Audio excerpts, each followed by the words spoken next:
حضرت جابر بن سمرہ رضی اللہ عنہ کہتے ہیں کہ میں نے رسول اللہ صلی اللہ علیہ وآلہ وسلم سے سنا، آپ فرماتے تھے یہ دین قائم رہے گا حتیٰ کہ اس پر 12 خلیفہ آئیں گے اور ان سب پر امت متفق ہوگی۔ پھر میں نے رسول اللہ صلی اللہ علیہ وآلہ وسلم سے کوئی بات سنی مگر میں اسے سمجھ نہیں سکا، تو میں نے اپنے والد سے پوچھا کہ آپ نے کیا فرمایا ہے، تو انہوں نے بتایا وہ سب قریش میں سے ہوں گے۔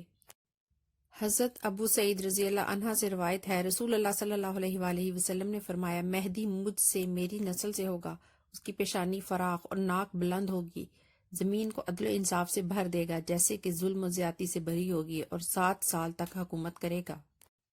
سیدہ ام سلمہ ام المومنین رضی اللہ عنہ سے روایت ہے، نبی صلی اللہ علیہ وآلہ وسلم نے فرمایا، ایک خلیفہ کی موت پر اختلاف ہوگا، پھر اہل مدینہ سے ایک آدمی بھاگتا ہوا مکہ پہنچے گا، اہل مکہ اس کے پاس آئیں گے اور اسے امامت کے لیے کھڑا کریں گے، حالانکہ وہ اس عمل کو ناپسند کرتا ہوگا، اور وہ اس کے ساتھ ہجر اسود اور مقام ابراہیم کے درمیان بیعت کریں گے۔ پھر شام والوں کی طرف سے اس کے خلاف ایک لشکر بھیجا جائے گا جو مکہ اور مدینہ کے درمیان بیداب مقام پر زمین میں دھنس دیا جائے گا۔ لوگ جب یہ حال دیکھیں گے تو شام کے صالحین اور اہل عراق کی جماعتیں اس کے پاس آئیں گی اور اس کے ساتھ بیعت کریں گی۔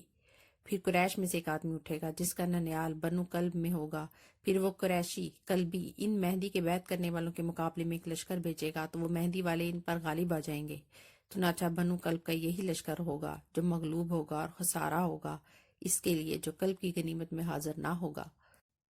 مہدی مال تقسیم کرے گا اور لوگوں میں ان کے نبی صلی اللہ علیہ وآلہ وسلم کی سنت نافذ کرے گا اور اسلام اپنی گردن زمین پر ٹکا دے گا، اور پھر وہ 7 سال تک رہے گا۔ اس کے بعد اس کی وفات ہو جائے گی اور مسلمان اس کا جنازہ پڑھیں گے۔ امام ابو داؤد رحمۃ اللہ علیہ نے کہا، بعض رویوں نے حشام سے 9 سال روایت کیے اور بعض نے 7 سال۔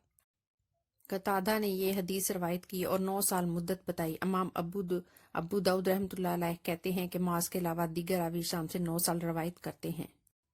سیدنا علی رضی اللہ عنہ نے بیان کیا اور اس اثناء میں انہوں نے اپنے صاحبزادے حضرت حسن رضی اللہ عنہ کی طرف دیکھا، فرمایا کہ میرا یہ فرض سید اور سردار ہے جیسے کہ اس کے متعلق نبی صلی اللہ علیہ وآلہ وسلم نے فرمایا ہے، اور اس کی نسل سے ایک آدمی ہوگا جو تمہارے نبی صلی اللہ علیہ وآلہ وسلم کا ہم نام ہوگا، وہ اخلاق میں انہی کے مشابہ ہوگا مگر شکل میں مشابہ نہ ہوگا۔ پھر قصہ بیان کیا کہ وہ زمین کو عدل سے بھر دے گا۔ سیدنا علی رضی اللہ عنہ بیان کرتے ہیں کہ نبی صلی اللہ علیہ وآلہ وسلم نے فرمایا، ماورال نہر سے ایک آدمی نکلے گا جسے حارث بن حراس کہا جاتا ہوگا، اس کے آگے ایک شخص ہوگا جسے منصور بولتے ہوں گے، وہ آل محمد کو مقام دے گا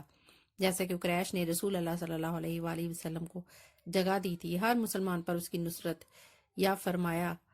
اس کی بات کو قبول کرنا واجب ہوگا۔